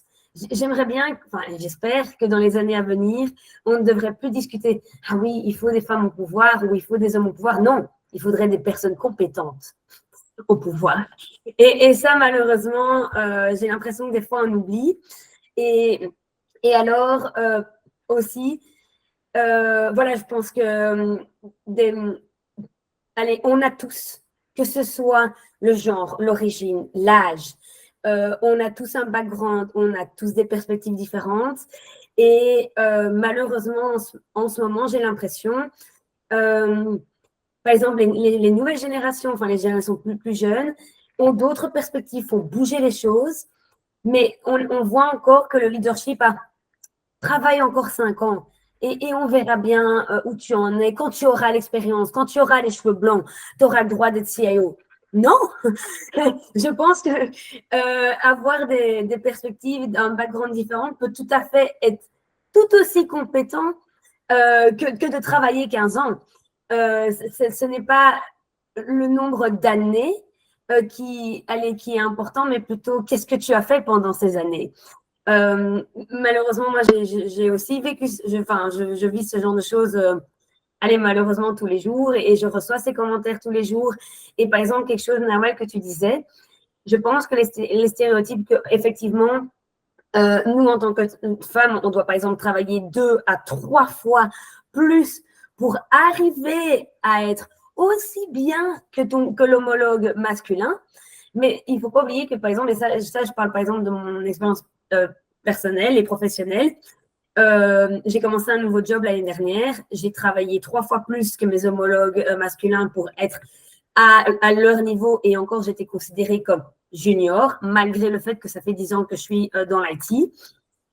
Mais alors, du coup, mes heures de travail ont doublé. Je travaillais presque tous les jours jusqu'à minuit. Mais donc, en 1 an, j'ai fait ce que j'aurais pu faire en 2 ans. Et donc, j'ai acquis énormément de compétences. Est-ce que la société le voit? Est-ce que mes homologues masculins le voient? Mes homologues plus âgés? Absolument pas. Et ça, malheureusement, oui, je pense qu'il y a vraiment une perspective à changer. Et je pense et j'espère, grâce aux nouvelles générations, ça va évoluer parce qu'eux ont un angle nouveau, ne souhaitent pas travailler spécialement des heures entières parce qu'ils sont efficaces, qu'ils ont une façon de travailler différente. Et cette jeunesse, justement, je ne dis pas, je pense que l'expérience est toujours très importante, mais il faut mixer. Et comme tu le dis, et comme grâce à l'initiative de maintenant, au niveau des politiques RH, c'est important parce que à double tranchant, je connais une société qui ont ce genre d'initiative, donc d'amener les jeunes qui sortent de l'école dans des postes à responsabilité. C'est très chouette. Mais malheureusement, maintenant, dans cette société, on voit une inégalité. Dans le sens que maintenant, ils poussent les jeunes qui ont eu ce programme pendant 1 an à poste de responsabilité que, par exemple, une personne qui fait un parcours normal, il lui faut 15 ans pour arriver au même poste. Et donc, où on essaie de promouvoir, malheureusement, donne une inégalité pour les personnes qui ne sont pas dans ce programme. Et donc, du coup, ce que j'ai l'impression, des fois, c'est qu'on passe de 0 à 100. Il n'y a pas d'entre-deux. Donc, voilà, c'est des choses que je pense que, par exemple, l'hackathon peut vraiment tacler, ou avoir cette politique RH, mais dans une forme d'égalité sur les compétences et pas spécialement sur le genre. Et justement, j'en discutais que je trouvais ça incroyable que les personnes jeunes puissent arriver à des postes de direction en 1 an, or que d'autres personnes qui sont là depuis 15 ans n'ont pas accès à ça. Et je demandais pourquoi à mes collègues. Et un des points qu'on a distingués, c'était que les RH de cette société ont des KPI. Et en fait, l'un de leurs KPI, c'est de prouver que cette initiative fonctionne. Et donc, du coup, forcément, il faut que ça fonctionne. Mais donc, tout est biaisé. Et je me dis, c'est dommage parce que l'initiative en tant que telle est très, très bien. Et donc, oui, malheureusement, je pense que ce webinaire fait 2 heures, mais je pense que, mon Dieu, on pourra en passer une semaine. Et voilà, il faut tacler. Et aussi, hier, j'ai fait aussi un Women in Tech, un networking. Et je me disais, mon Dieu, c'est affolant d'entendre ça. Il y avait une femme d'environ 40 ans qui cherchait un nouveau travail dans Data and AI. Et je dis, oh, c'est chouette, tu dois avoir pas mal de postes parce que Data and AI, on entend ça partout. Et elle m'a dit, non, Wilhelmine, c'est super dur à trouver. Et je me dis, c'est affolant. C'est affolant qu'aujourd'hui, je me dis, la femme n'arrive pas à trouver un boulot parce qu'elle ne sait pas où chercher, elle ne voit pas de poste, elle n'a pas spécialement, enfin, je veux dire, elle ne court pas, elle n'a pas énormément de choix. Et pourtant, c'est quelque chose qu'on parle tout le temps en ce moment. Donc, je me dis, OK, il y a encore quelque chose qui cloche.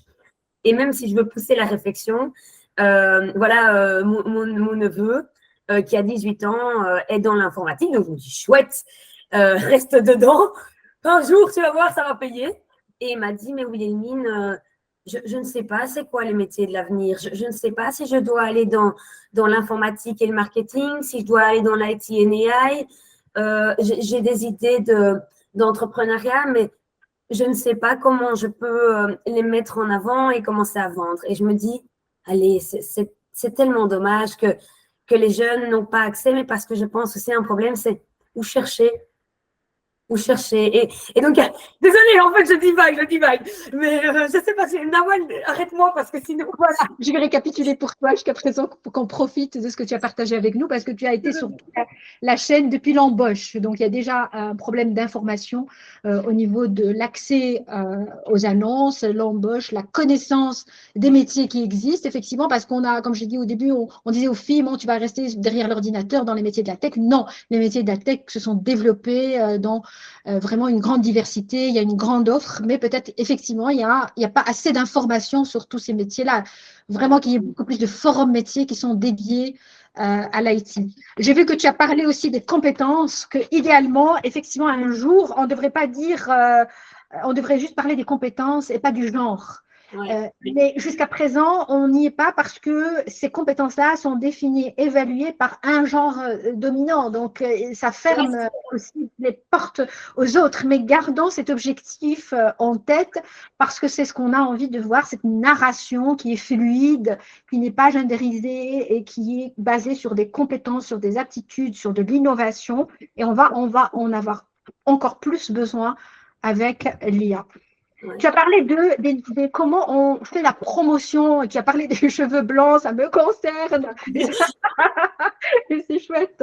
Donc, voilà, exactement. Donc, on n'a pas besoin d'être dans la tech en général, je dirais dans les startups. C'était pas non plus ça. Aujourd'hui, on parle de grandes entreprises avec des niveaux hiérarchiques, un classicisme au niveau du code promotionnel, alors que voilà, c'est plutôt la compétence que le nombre d'années, c'est ça. Oui, et si allez, je peux donner aussi un autre exemple.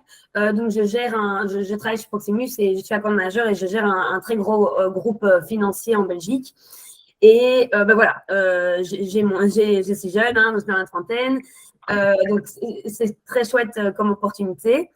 Mais par exemple, j'ai des meetings stratégiques avec ce client.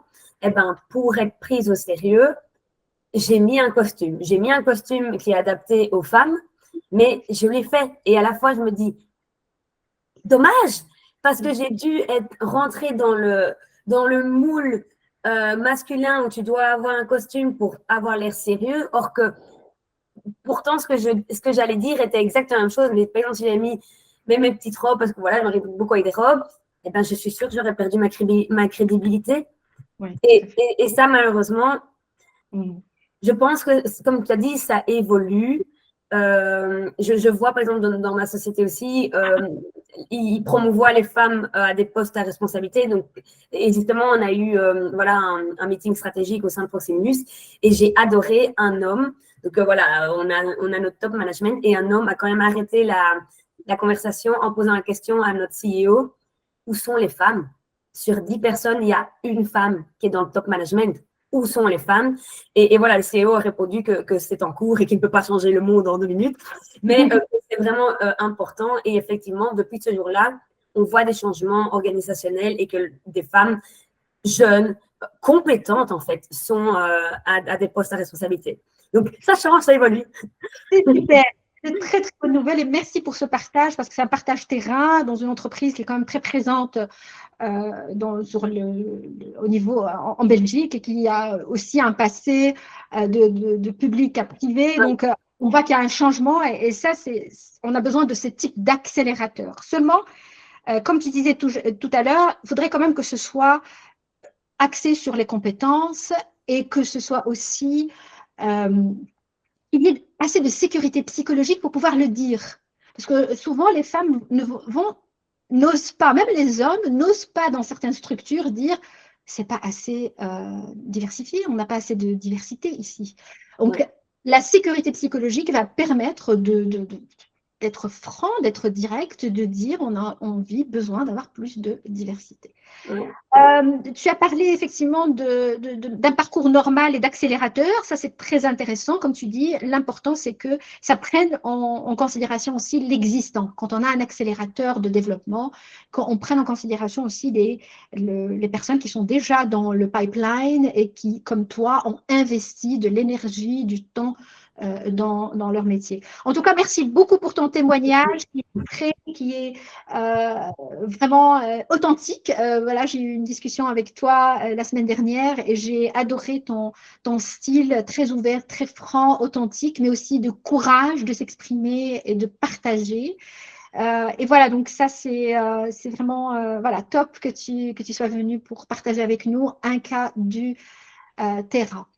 Donc, si je peux juste dire un truc, je voulais juste dire encore merci à vous toutes allez pour ce programme parce que justement, quand tu parles de il faut oser parler, eh ben, je pense que c'est grâce à ce genre d'initiative que vous faites aujourd'hui qui nous permet de relayer sur LinkedIn, de pouvoir en parler, de dire ah ben oui, j'ai fait ça, j'ai fait cet événement, il existe aussi parce que grâce à ça, on ose en parler et ça devient allez, de plus en plus courant. Et donc, merci beaucoup et c'est très, très chouette.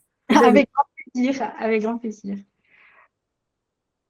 Alors, j'avance. Il me reste quelques slides, mais sinon, s'il y a des questions, je pense que ça serait bien aussi si vous avez des questions, des commentaires. Ça n'a pas besoin d'être des questions pour qu'on puisse avancer ensemble. Il me reste 2 ou 3 slides pour terminer. Donc, changement des normes de leadership.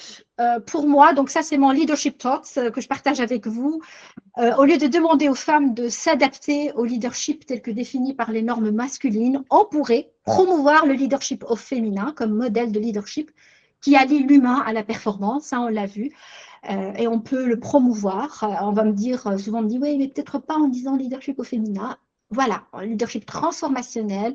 Comme j'ai dit, je veux que l'histoire quand même puisse marquer de point l'existence, la capacité des femmes à être en ligne avec ce leadership entre l'humain et la performance, sans attendre que les femmes soient au pouvoir de manière paritaire, parce que ça, on ne peut pas se le permettre, et surtout, on ne peut pas se le permettre dans la tech. On ne peut pas se permettre d'attendre, parce que déjà, on est dans une pyramide avec une base très serrée. Il nous faut des années encore et des siècles pour qu'on puisse avoir assez de femmes dans le leadership. Donc, il faut absolument pousser le modèle de leadership avant que les femmes arrivent, mais utiliser ce style de leadership comme un effet magnétique pour attirer les femmes, pour dire voilà, il y a un style de leadership dans la tech qui va vous permettre de vous épanouir, vous permettre d'être considéré dans vos compétences et pas seulement dans les perceptions qu'on a de vous et de votre style de leadership. Et ça serait bien évidemment une ouverture extraordinaire sur les champs du possible. Alors, à la fin, on va dire que la nouvelle question, donc le leadership au féminin pourrait-il transformer la culture de la tech et accélérer la diversité? On peut utiliser le leadership au féminin comme un levier de transformation culturelle, comme un levier inclusif d'encouragement de la diversité. Et donc, on repose la question différemment. Et si la tech avait besoin d'un modèle de leadership capable d'inspirer les femmes et de les garder, parce que un leadership qui est traditionnel du côté gauche, comme j'ai dit tout à l'heure, pourrait être basé sur que des chiffres et je dirais des contraintes plutôt que du développement et de l'inspiration. Donc, équilibrer les deux pourrait permettre aux femmes de trouver leur place dans la tech et aussi d'évoluer dans la tech jusqu'au poste décisionnel, parce que c'est dans les postes décisionnels qu'elles vont pouvoir changer encore plus la culture et les mentalités. Bien, je pense que je suis arrivée à la fin, ou que je vais arrêter de parler. Maintenant, on va passer bien sûr au comment. Et le comment, c'est tout l'objectif de ce programme d'accompagnement. Donc, sortir des perceptions et pensées limitantes. Comme je vous dis, il y a un shift extraordinaire quand on développe la narration des perceptions vers la narration des compétences. Promouvoir les compétences au lieu de répandre les perceptions et les clichés. Et ça, je le dis aussi bien aux femmes qu'aux hommes. Et je dis que des fois, les femmes sont, elles vont promouvoir plus ces clichés que les hommes. Et donc, je dis attention à notre narration en tant que femme quand on est en entreprise ou aussi dans l'entrepreneuriat.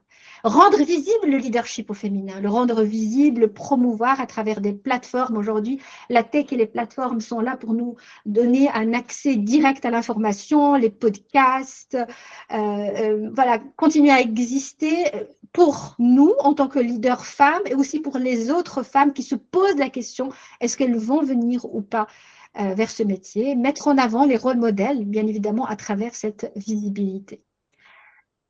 Il y a d'autres, ça ce sont des propositions, mais tout justement le hackathon tourne autour des différents défis et contraintes. Aujourd'hui, j'étais beaucoup plus dans le focus sur le leadership.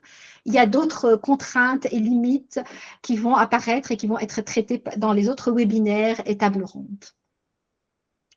Bien, on est dans l'échange et après, Laurence, je te passe la parole si tu veux rebondir sur les prochains rendez-vous.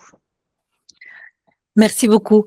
Ben oui, je vous invite à mettre vos notes, vos commentaires ou quelques questions dans le chat. Pendant qu'on collecte quelques questions ou commentaires, ben je vous rappelle quelques grandes dates. Donc, si tu veux bien, Nawal, nous les remontrer. La semaine prochaine, venez pour la suite, webinaire numéro 2, écoutez Jeanne sur la question le digital a-t-il un genre? Et donc, elle va effectivement encore plus travailler, discuter sur les biais liés au genre et peut-être aussi évoquer des stratégies, des actions qui existent pour lever ces problématiques. Donc, très intéressant webinaire qui fera la suite de ce propos. Et ensuite, retrouvons-nous à Liège pour la table ronde, donc là en présentiel, pour vraiment discuter avec des femmes, avec des personnes dans la tech à différents niveaux, différentes responsabilités au métier, pour discuter de ces questions et surtout des actions qui existent déjà, qui font leurs preuves, qui fonctionnent et peut-être encore voir et discuter des freins et surtout des priorités sur les changements à apporter. Tout ça va être la matière pour notre hackathon du 10 au 13 mai, où je vous invite à vous inscrire. Encore une fois, c'est une occasion de vivre un séminaire résidentiel gratuit et encadré par toute cette équipe, non seulement sur ces 3 jours, mais aussi au-delà des 3 journées, pour vous aider à implémenter, à mettre en place le projet auquel vous avez participé avec des entreprises partenaires, pour que ça devienne pérenne et que, au-delà de cette année de projet, on puisse vraiment mettre notre pierre à l'édifice et amener du changement. Donc là-dessus, j'espère que vous allez nous rejoindre. Et puis encore une fois, si vous êtes de près ou de loin dans les ressources humaines, répondez au questionnaire de diagnostic également. Tous ces éléments vont nous amener vraiment des matériaux hyper intéressants et constructifs. Alors voilà, on a une première question. Elle se demande comment nous pouvons agir contre ou en conséquence du biais de perception malheureusement en place et qui freine. Comment est-ce qu'on peut réagir face à ça? Est-ce que Nawal, tu as déjà des clés? Qu'est-ce que tu conseilles en coaching ou en accompagnement de leaders ou de femmes? Oui, alors bien sûr, il y a plusieurs étapes, mais une étape qui me semblait très basique, mais en même temps qui a un impact, c'est d'avoir un conteneur de questions et d'alternatives. Et donc, quand on est devant une perception, d'abord, on la clarifie en posant une question de clarification. Ah, pardon, qu'est-ce que tu me dis là? Tu peux m'expliquer quand tu dis ça? Qu'est-ce que ça veut dire exactement? En quoi ça me concerne? Qu'est-ce que tu as trouvé? Quelles compétences ça implique? Parfois, avec vos N+1, ça fait du bien de dire, mais de quelles compétences tu parles? Quand tu me dis 1, 2, 3. Donc, c'est bien de ramener la discussion vers les compétences, vers qu'est-ce qui manque à développer et dans quel sens, quel est l'objectif. Encore une fois, comme les femmes, elles questionnent beaucoup le sens, continuez à questionner le sens. Jouez encore plus sur les forces de leadership que j'ai présentées tout à l'heure.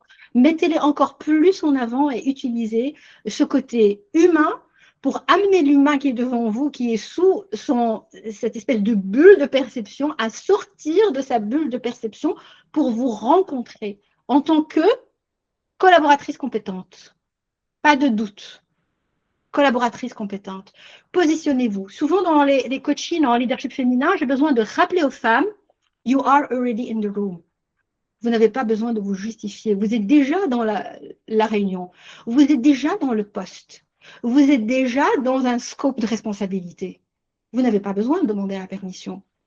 You are already in the room. Et souvent, cette sensation d'être already in the room, ça renforce la confiance. Alors, je ne sais pas si j'ai répondu à la question ou si ça a du sens. Voilà. Oui, c'est en phase avec sa question, donc elle te répond. Ben, merci. Et on aura l'occasion d'encore Oui. étoffer ça. Alors, on a une autre remarque. Elle dit que ce serait sympa de connaître la ventilation des profils dans l'audience. Combien avons-nous de RH, de tech ici, d'hommes, de femmes? Voilà, que ça manque un peu. Merci pour la remarque et la suggestion. C'est peut-être quelque chose qu'on pourra aussi mieux mesurer lors du prochain webinaire. On pourrait peut-être faire un petit sondage. Ça peut être intéressant. Je lis aussi en direct. Alors, elle nous dit, je veux garder l'idée que nous devons faire attention à ce que nous ne disons pas et à ce que nous disons, car cela renforce, sans le vouloir, notre position dans le monde de l'entreprise. Petite question. J'ai une fille de 13 ans, déjà intéressée par la tech et l'informatique. Super, ça c'est moi qui rajoute. Que pourriez-vous me conseiller pour ce démarrage de chemin? Merci. Tu veux y aller, Laurence?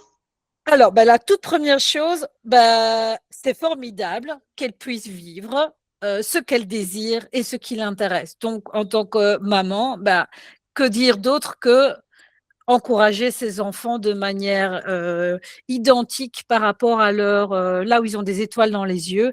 Donc, elle a envie de faire des stages dans ce sens-là, magnifique. Surtout l'encourager. Moi, je dirais, si tu as l'opportunité de lui faire rencontrer quelques femmes, justement, qui travaillent dans ces métiers-là, ça peut être super. Ça peut donner une idée magnifique. Alors, qu'est-ce qui existe aujourd'hui comme salon où des enfants seraient bienvenus? Autre idée qui vient là, des événements qui sont organisés par les universités tels que le Printemps des sciences. Alors, on est peut-être en plein dedans ou très proche de la date, c'est toujours en mars. Je ne sais pas la thématique cette année, on serait peut-être éloigné de l'informatique ou de la tech, mais très souvent, évidemment, il va y avoir des liens avec ça.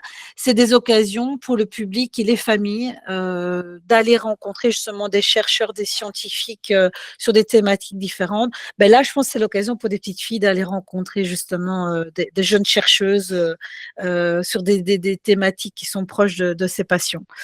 Il existe des stages d'informatique, de codage, de robotique. Enfin voilà, de nouveau, je ne sais pas ce qui l'intéresse le plus dans l'informatique. Et là, je pense que ça peut être aussi des chouettes choses. Maintenant, Nawal a sûrement des idées aussi pour lutter contre les perceptions ou amener cette petite fille à développer son référentiel où les femmes en font partie.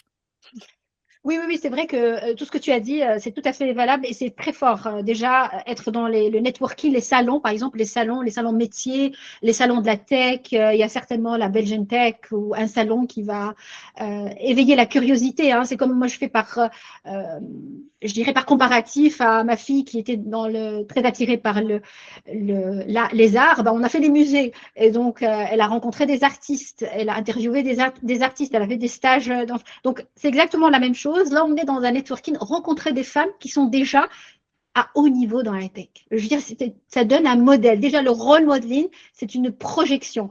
Lire les histoires des femmes, c'est pour ça que je dis qu'on a besoin de beaucoup plus promouvoir les histoires des femmes dans la tech. Et vraiment, je vois ça comme le petit livret. Un tel est dans la tech, elle a fait ça et ça et ça, elle a développé, peut-être même créé l'entreprise. Et c'est plein de petites histoires comme ça qu'on peut partager avec nos filles. L'emmener dans un networking, même en soirée, puisque vous serez avec elle, elle n'a que 15 ans, vous serez avec elle, dans un networking le soir, dans la tech féminine. Il y a beaucoup d'événements qui se passent, des déjeuners, des drinks qui peuvent, voilà, si elle est avec vous, donc ça peut être aussi, ça peut éveiller sa curiosité et puis surtout dédramatiser ce côté networking. Il est nécessaire, ce côté networking, et souvent on va être dans la timidité alors que les jeunes ont beaucoup de choses à nous apporter dans des discussions. Ils peuvent avoir des questions extraordinaires, des questions challenging et qui éveillent, qui sont dans l'éveil et la curiosité. Voilà, et en tout cas, je la félicite. Et je lui souhaite un super avenir dans la tech. Moi, j'ai ma sœur qui est dans la tech depuis 25 ans. Et elle est super contente, elle a des contraintes, des défis, seulement elle adore. Et puisqu'elle adore, elle a plus de capacité à être, à surmonter les défis et les blocages. Alors, est-ce que nous avons d'autres questions ou commentaires par écrit ou je vous laisse aussi l'opportunité maintenant d'activer vos micros si vous voulez intervenir oralement, c'est bienvenu. Mais